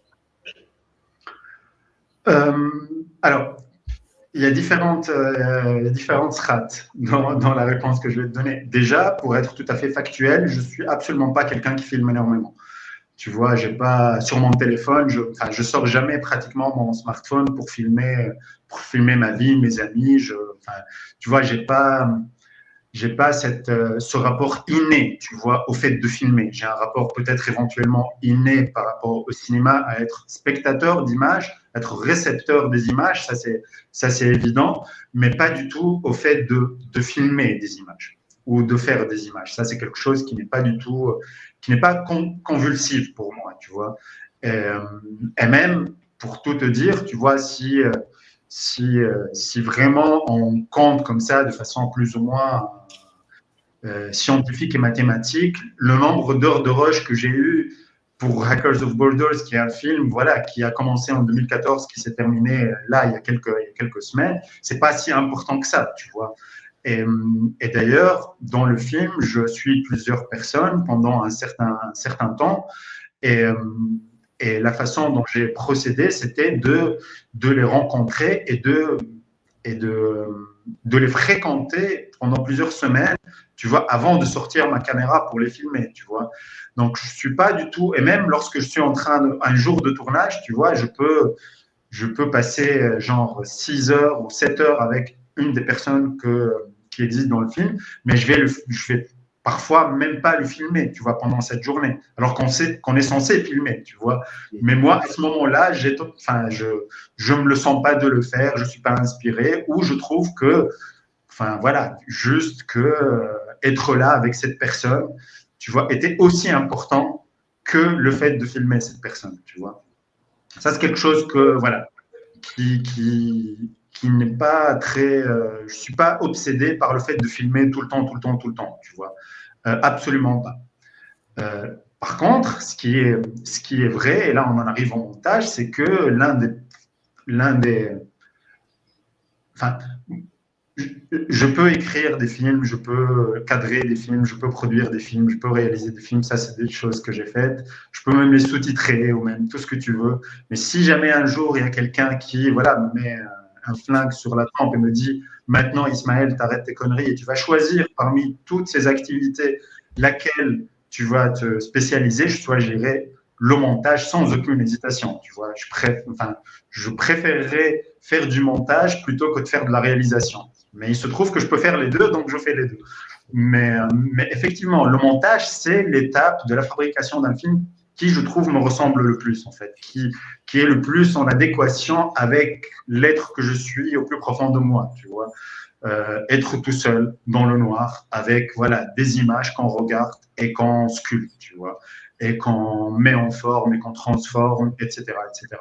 Ça, je pense que c'est l'activité qui en tant que l'activité humaine à la limite, qui me donne le plus qui moi me parle le plus, me donne le plus de plaisir, qui me fait exister. Mais je suis pas obligé de filmer Samir pour faire ça, tu vois. Et ça aussi, c'est quelque chose qui fait partie un peu de mon parcours, c'est que je fais beaucoup de films de montage aussi. C'est-à-dire, je prends des images qui existent et je les manipule, je les mets dans un autre ordre ou quoi que ce soit et j'en fais, entre guillemets, des films ou des œuvres. Ça peut être plus des œuvres d'art vidéo, tu vois, qui sont plus destinées à des dispositifs d'exposition dans des galeries, comme ça peut être un objet entre art contemporain et cinéma et qui peuvent aussi passer dans les cinémas, tu vois. Et notamment, par exemple, un film dont tu as parlé qui s'appelle Life, Live, Live, tu vois, qui est un peu un titre à tiroir comme ça. Et qui est un ensemble d'images que je n'ai pas tournées, tu vois, qui vont de Blow Up d'Antonioni à des images de drones de l'armée américaine, à des images de satellites météorologiques japonais, etc., etc., etc. Et tout ça crée un sens qui est celui de l'œuvre en question, tu vois. Et du coup, par rapport à cette question de monter et filmer, je suis pas un obsessionnel du filmage comme ça convulsif. Et il faut tourner le plus possible pour avoir le plus possible de matière. Au contraire, j'ai tendance, encore une fois, et ça revient un peu, ça rejoint à ce que je disais au tout début, à avoir comme moteur plutôt le manque que le surplus, tu vois, à chercher un peu la rareté, la sécheresse, la cécité à la limite, plutôt que l'accumulation comme ça d'images, etc. Je pense que, et ça vient, je pense, plus de choses plus générales et politiques par rapport à mon rapport aux images, au monde. Je pense qu'on vit dans un monde qui, voilà, où il y a un surplus d'images, tu vois, où on est entouré par des écrans, par des images, et j'essaie de cultiver, ça c'est une formule qu'une amie m'a dite une fois, elle m'a dit, là, cultive la rareté, et ça m'a marqué, tu vois. J'essaie de cultiver la rareté, tu vois. C'est-à-dire ne pas filmer énormément, mais essayer de filmer, voilà. Enfin, de faire en sorte de rejoindre un peu aussi, parce que ça c'est aussi quelque chose dont on n'a pas parlé, mais qui me questionne énormément. Comme je suis né au début des années 80, moi, j'ai connu le cinéma avant l'arrivée du numérique, tu vois. Enfin, quand le numérique est arrivé, moi, j'avais 20 ans. Et j'étais déjà allé au cinéma des centaines, si ce n'est des milliers de fois, où j'avais vu des films en pellicule, mon contact avec le cinéma, il a été à travers la pellicule, tu vois. C'est vrai avec la VHS, avec la télé, mais en tant que technologie d'enregistrement, tu vois, c'était encore la pellicule, tu vois, et le numérique est venu après et il est devenu dominant, tu vois. Donc, cette question aussi du rapport du cinéaste aujourd'hui quand il utilise un appareil numérique et il a la possibilité, effectivement, d'appuyer sur play et de filmer pendant des heures, des heures, des heures, des heures, des heures. Alors que avant, ce n'était pas un luxe que les cinéastes avaient. Et peut-être qu'aujourd'hui, même si j'ai cette possibilité, j'essaie quelque part, puisque j'ai aussi un tout petit peu la nostalgie, j'avoue, de la pellicule, de cette chose concrète, tu vois, de cette image justement qu'on ne regarde pas, qu'on ne peut pas voir tout de suite, tu vois, qui est cachée, encore une fois, qui manque, qu'on filme, mais qu'on doit attendre pour voir, tu vois. En tout cas, c'est un peu cette idée, tu vois, qui n'est pas si instantanée que ça, qui n'est pas si donnée à voir que ça, qui existait pendant très longtemps. Le cinéma est né comme ça, et le cinéma a vécu plus de 100 ans comme ça. Et les cinéastes que je respecte le plus ont fait des films de cette manière-là. Comment aujourd'hui, justement, avec un outil qui est complètement différent, qui est le numérique, une caméra qui peut tourner pendant des dizaines d'heures, enfin, c'est peut-être aussi une sorte de manière pour moi d'être dans un dispositif régressif, tu vois, et de filmer, voilà, très très peu, tu vois. De pas filmer énormément, de pas faire beaucoup de prises, d'essayer malgré tout d'être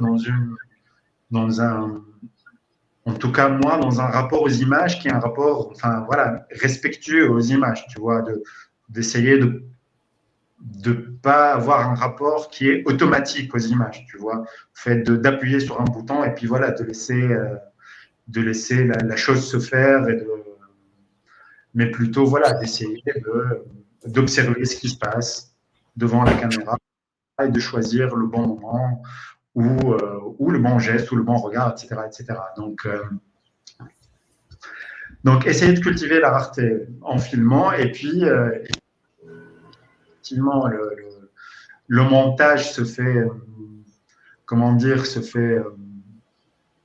il me manque, j'ai pas spécialement besoin de prendre mes propres images, tu vois, et d'ailleurs, en film, entre Hackers of the Ball et 373 Pasteur Street, j'ai monté un film dont je ne suis pas le réalisateur, tu vois, un ami à moi, m'a proposé de monter un film. Et ça faisait plusieurs années que ce n'était pas arrivé. Mais voilà, et j'ai eu beaucoup de plaisir, justement, à monter un film que je n'avais pas tourné moi-même, tu vois, à avoir enfin, aussi qui est un moment très important dans le montage, et c'est pour ça que le montage aussi, c'est quelque chose qui moi, me passionne, c'est quand tu fais un film, lorsque tu arrives au moment du montage, tu ne découvres pas les images. Tu peux aller découvrir un tout petit peu jusqu'à un certain point, tu vois, encore et encore. Je suis même pas sûr que ce soit vrai, tu vois, que tu découvres tes images au moment du montage. Ben non, si tu les as écrites, si tu les as tournées, tu les connais déjà, tu vois, tu sais. Enfin, à moins que, voilà, c'est des détails. Tu peux découvrir des détails, un regard qu'un acteur ou un geste que quelqu'un dans un documentaire a fait que tu n'avais pas forcément, tu vas capter. Mais voilà, tu connais tes images. Mais quand tu montes un film qui n'est pas à toi, vraiment, là, tu as la découverte d'images, tu vois, et tu en prends plein la gueule avec cette réalité et ces gens qui sont en train de filmer, et ces cadres, et ce rythme qui devient inhérent au film, voilà, qui à un moment te prend comme ça, prend ton corps, tu vois, et te dicte ta façon de le monter, en quelque sorte, tu vois. Et ça, c'est quelque chose qui, voilà, m'intéresse énormément, tu vois, c'est-à-dire me prendre des images dans le corps. Et même pour terminer, quand je vais dans une salle de cinéma, j'ai tendance à à me mettre vraiment devant l'écran. Tu vois, je ne suis pas du genre à vouloir être en fond de salle ou en milieu de salle, mais j'ai tendance à aimer être complètement immergé par les images et à prendre le film vraiment, à être enveloppé totalement, à être sous le film, quoi, comme un peu on est sous l'eau lorsqu'on plonge dans la mer. Il y aurait encore beaucoup de choses à dire. On avait prévu une certaine durée pour cette émission. Je voudrais quand même ne pas te laisser partir sans t'avoir posé une dernière question on en a un peu discuté hors caméra. C'est par rapport à la distribution de tes films. Voilà, les gens qui nous ont regardés, qui t'ont écouté, voudraient voir les films. Comment ils peuvent les voir, ces films? Bah écoute, une bonne question, un peu difficile, puisque là, en l'occurrence, si on parle de Babylone, par exemple, ou de Black Medusa, c'est des films voilà, qui remontent quand même à Babylone plus que Black Medusa, et qui est pratiquement invisible aujourd'hui. Babylone, quoique, il n'y a même pas 2 semaines, il était dans une plateforme de cinéma indépendant arabe qui s'appelle Aflamouna, qui est une très bonne plateforme de VOD, mais qui est consacrée au cinéma arabe indépendant, marginal, voilà. Et qui est une très très bonne plateforme, libanaise d'ailleurs, mais qui est ouverte à toutes les cinématographies arabes. Black Medusa, il est sur Mubi, on peut le voir sur Mubi si on a un compte Mubi. Et les autres films, les plus récents, Hackers of the Borders, il n'est pas encore sorti, donc on aura d'ici quelques semaines ou quelques mois, je pense, en tout cas j'espère. Mais ça, encore une fois, c'est quelque chose qui est un peu éventuellement frustrant pour moi, qui accumule un peu les tâches, tu vois. J'écris, je monte, je produis, je fais. Mais il se trouve que je ne diffuse pas mes films. Et peut-être quand même commencer à le faire parce que c'est quelque chose qui est un peu aussi frustrant. Et pour revenir aussi à Teguilla, c'est aussi quelque chose qui a été important dans sa vie à un moment. C'était cette question de diffusion de ces films qui lui échappait un tout petit peu, ou en tout cas dont il n'était pas très satisfait. Et il l'a fait avec son dernier film. Il a diffusé lui-même son dernier film, si je ne me trompe pas, mais je pense que c'est ça. Son dernier film, c'est lui-même qui l'a distribué, etc., etc. Parce que oui, c'est quelque chose qui nous échappe totalement. Tu vois, on a beau faire des films, après, c'est pas notre travail, on n'a pas forcément les compétences pour non plus diffuser nous-mêmes. Les festivals font ce qu'ils peuvent, mais je pense que il y a beaucoup de films qui se font, donc il n'y a pas de place pour tout le monde, tu vois, ni dans les salles, ni dans les festivals. Donc c'est quelque chose de très compliqué.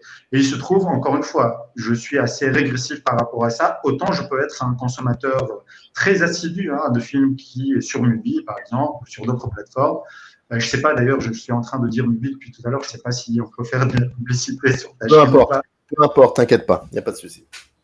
Enfin, c'est la plateforme que j'utilise pour regarder des films. Je aussi, pour être tout à fait honnête, je télécharge illégalement parfois des films que je regarde, que je ne trouve pas sur des plateformes ou dans une salle et que j'ai envie de regarder ou de découvrir. Ça m'arrive aussi. Mais par ailleurs, je considère que la salle de cinéma, c'est le lieu central, c'est le foyer lui-même du cinéma en tant que tel. Et c'est une expérience qui ne peut pas être dupliquée, en tout cas jusqu'à aujourd'hui, par les technologies de visionnage, de home cinéma, etc., parce qu'on oublie que c'est juste la technologie du grand écran et du son 5.1 ou Dolby ou machin qui est importante. C'est le fait de se déplacer. Tu vois, c'est le fait de sortir de chez soi, de traverser un espace, d'aller dans un autre espace et d'être au milieu de gens qu'on ne connaît pas et de vivre des choses avec eux. Voilà, qui soient de l'ordre du sentiment et des sensations humaines, tu vois. Et c'est ça, au-delà de la technologie elle-même, du grand écran et du son génial, machin, je sais pas, Dolby Atmos, c'est pas ça qui est fondamental. Ça, tu peux le reproduire chez toi, tu vois. La technologie, tu peux le reproduire, mais tu pourras jamais reproduire le déplacement, l'activité, et de rire avec quelqu'un que tu connais pas ou de pleurer à côté de quelqu'un que tu connais pas parce que vous êtes ému par la scène ou par l'actrice ou par l'acteur ou par le réalisateur. Et l'histoire qui est en train de se dérouler dans le noir. Donc oui, il y a de plus en plus de films, il y a moins en moins de cinéma, malheureusement, et moins en moins de durée, parce que je suis à Paris en ce moment, je suis arrivé à Paris il y a maintenant 10 mois, et la dernière fois où j'étais un moment assez long sur Paris, c'était en 2013, j'y étais pendant plusieurs mois. Et tu sais, la première chose que je remarquais, mis à part le fait que ce soit où Paris c'est une ville qui est de plus en plus fliquée, mais indépendamment du fait qu'il y a de plus en plus de policiers, c'est la durée de plus en plus réduite des films dans les salles, en fait. Et ça, c'est quelque chose que j'ai remarqué de façon qui m'a vraiment marqué. Je ne pensais absolument pas que certains films, tu vois, sortaient en salle et étaient complètement introuvables, genre 10 jours ou 2 semaines après, tu vois. Ouais. Films dans les salles, et ça, je ne m'en rends pas compte, puisque moi, je vis en Tunisie, du coup, j'entendais parler de ça, mais c'est la première fois où ça me prend au trip comme ça, c'est lorsque je suis arrivé en septembre et qu'il y a eu certains films qui sortaient. Moi, je prenais mon temps, tu vois, je me disais, allez, je vais aller les voir dans 10 jours, dans 2 semaines. Enfin, j'attendais le bon moment, j'attendais parfois des amis pour nous regrouper, pour aller voir un film donné, tu vois. Et 10 jours plus tard, 2 semaines plus tard, il n'était plus à l'affiche, tu vois. Et ça, c'est quelque chose qui m'a vraiment choqué, tu vois. Alors que, voilà, indépendamment de ça, Paris, c'est aussi une ville où on voit le plus de films, tu vois. C'est la ville où on peut voir le plus de films possible. Hein. Mais dans le circuit commercial des sorties, tu vois, la durée en tout cas, de certains films ou du plus grand nombre de films, mis à part certains films, grosses machines américaines, françaises ou autres, ils ont une durée de vie de plus en plus réduite. Et ça, c'est quelque chose qui m'a vraiment marqué. Et donc, pour répondre à ta question, c'est effectivement, c'est toujours un combat, tu vois, mais étant quelqu'un qui aime le cinéma plus que j'aime mes propres films, j'ai tendance à être un tout petit peu comme ça, à être un tout petit peu, désintéressé, quoi, par la chose en elle-même, tu vois. Pour moi, si on regarde mes films, c'est tant mieux, mais si on les regarde pas, il y a plein d'autres films qui sont géniaux, tu vois, et qu'on peut regarder, et c'est ça le plus important. Et je pense aussi qu'il y a quelque chose qui est de l'ordre de ce refus d'instantanéité, tu vois. Par exemple, j'ai produit et mon qui s'appelle El Casa d'un ami Blarsan Handous, on l'a fait en 2014. Et ce film n'a pas eu sa chance, il a fait 2-3 festivals, il est en salle, tu vois. Et pour moi, le film va être découvert un jour. Et je vis avec cette utopie qu'il y a certains films vont peut-être être découverts ou redécouverts faire dans 5 ans, dans 10 ans, dans 20 ans. Ils vont pas mourir, tu vois, un film ne meurt jamais.